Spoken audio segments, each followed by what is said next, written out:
Welcome back. You're watching Business Morning on Channels Television. We now start our conversation, and on the program, we're looking at the economic implications of the rescheduled elections. Of course, we know over the weekend, the Independent National Electoral Commission shifted or readjusted the election timetable, shifting it to the end of March and early weeks of April. But to look at the economic implications of this, I'm being joined on the program by the Deputy President, Nigerian British Chamber of Commerce, and is also a council member of the Lagos Chamber of Commerce and Industry, Prince Dapo Adilego. Good morning. Thank you so much for joining. Thank you for having me. And joining me via Skype from the United Arab Emirates is a business expert. He's also the Chief Executive Officer of Rubini, Dr. Elijah Ezendu. Thank you so much, Dr. Ezendu, also for joining us on the program. But I'll start with you here with me in the studio, Dapo. Let's talk about your feelings, your thoughts. With the recent political developments, what were your thoughts when you heard that the election dates had been readjusted? Sincerely, not much of a surprise, because the rumors has been there, the possibility of postponement. Arguments have been going to and fro about the lack of completion of the PVC distribution, as well as the security situation in the northeast of Nigeria. So there was an anticipation that the likelihood of postponement was real. So when it came, it wasn't a surprise too. So which means that, discussions, steps had already started being taken by businesses, at least those ones who do business with British Commerce and, of course, the Lagos Chamber of Commerce and Industry. Well, election periods are periods of uncertainty and anxiety in any society. And businesses do not like uncertainties. So I think a lot of position had been taken weeks, months before even this announcement, once the election dates were already confirmed. And, the announcement of the postponement has probably just exacerbated the tension in the business environment. A lot of uncertainties are now apparent, because a lot of decision making will be further delayed, investment decisions, both local and international, a lot of meetings, a lot of conferences, a lot of commitments. As a matter of fact, many businesses have literally not taken off this year because they're waiting for this election. So with the postponement, it means postponement of those decisions, and effectively 2015 financial year has really not started in the real sense of the word. So in terms of the impact of the announcement, despite its justification or the rationale behind it, the impact of business is the continuation of a period of uncertainty. So now, looking at the volume of trade, how much are we expecting to see? Because, what you just said, not a lot of businesses have actually started for 2015 because they were waiting for the outcome of these elections. So now, talking about the amount of trade that we've seen, or we should expect to see, do we even expect to see any increase or the decrease, or just going to be a stagnant flow for everybody? My perception is that the first half of this year may be very docile in terms of business growth for the country.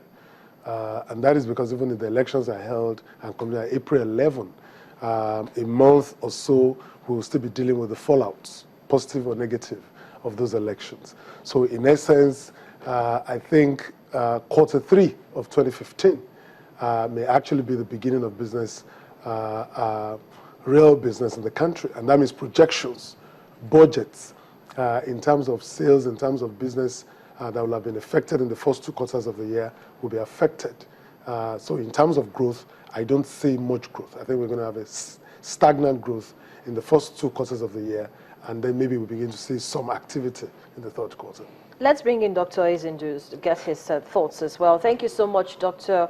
Ezendu, for joining me on the program. Well, we seem to be having issues connecting with him. So as soon as we resolve that, we'll get back to him. So let's still continue our conversation here in Lagos. You said muted growth for the first half of the year, and that's going to be across board. But how much of that is going to affect, for instance, let's talk about the 2015 budget. How much will the appropriation bill be affected, for instance? Well, significantly, because even though the elections are going on, you remember that the entire government apparatus at the federal and the states level are committed to the elections, campaigns. So to that extent, even in terms of public expenditure, we should not expect a lot of activities in the first 2 quarters of the year. I think the entire economy can literally be said to be in a state of coma for the next first 2 quarters of the year. But in spite of that, I think we have to agree and accept the reality that elections have been postponed, make necessary adjustments and sacrifices where need be, and hope that INEC can establish its credibility, re-establish it. Yeah, because the Lagos Chamber of Commerce industry actually told organized private sector to make the best of the situation. But how can a businessman make the best of a situation like this? Well, you just have to. I mean, businesses are risk averse, but risk is a factor in terms of growth. And for a lot of businesses that have made projections, they'll have to go back again and review those projections in terms of income. Expenditure, I think, will also be stunted.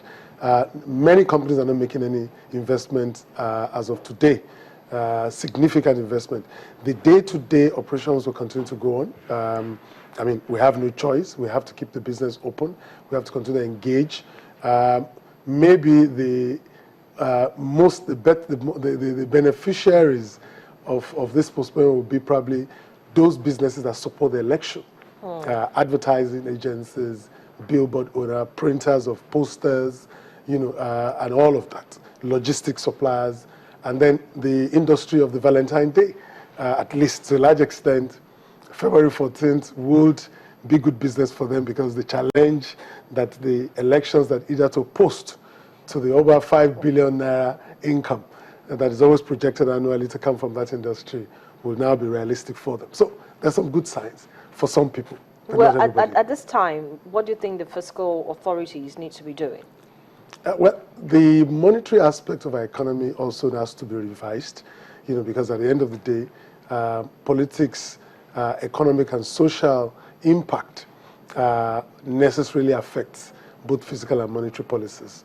So I think that at the end of the day, there's a need to redouble the effort at reviewing some of the indices of 2015 and giving confidence back to the local and international investing public that indeed the postponement of the election, as surprising and disruptive as it may be, can be mitigated, and the country can still be open for foreign direct investment. Okay.